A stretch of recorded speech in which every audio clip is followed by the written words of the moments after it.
पुरानी हवेली में उनकी मां के अंतिम संस्कार के बाद दुख से भरी हवा के बीच मीरा ने अन्या का सामना किया। उसकी आवाज आरोप से तीखी थी। तुम जानती थी कि मैं इसे चाहती थी अन्या, तुमने ऐसा क्यों किया? अन्या मीरा के आरोप का जवाब एक औचित्य के साथ देती है। उसकी आवाज में निराशा झलकती है। मुझे इसकी ज्यादा जरूरत थी मीरा, यह मेरे लिए ही था।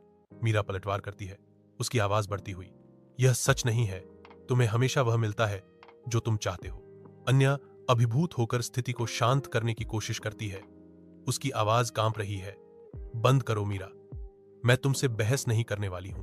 उनके पिता चुपचाप खड़े हैं। उनका दुख कमरे में एक स्पष्ट उपस्थिति है। बांझ अस्पताल के कमरे में एक बूढ़ा पिता अपने अंतिम जन्मदिन पर आराम कर रहा है। उसका कमजोर शरीर समय की निरंतर प्रगति का प्रमाण है। मीरा और अन्या अलग खड़ी हैं। उनकी तनावपूर्ण चुप्पी उनके बीच फैले अनकहे तनाव को बहा रही है।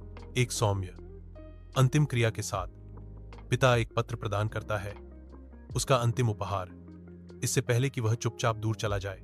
कमरा अब एक गूंजती हुई चुप्पी से भर गया है, क्योंकि बहनें एक लंबी भारी नजर का आदान प्रदान करती हैं। मीरा और अन्या कंधे से कंधा मिलाकर खड़ी हैं।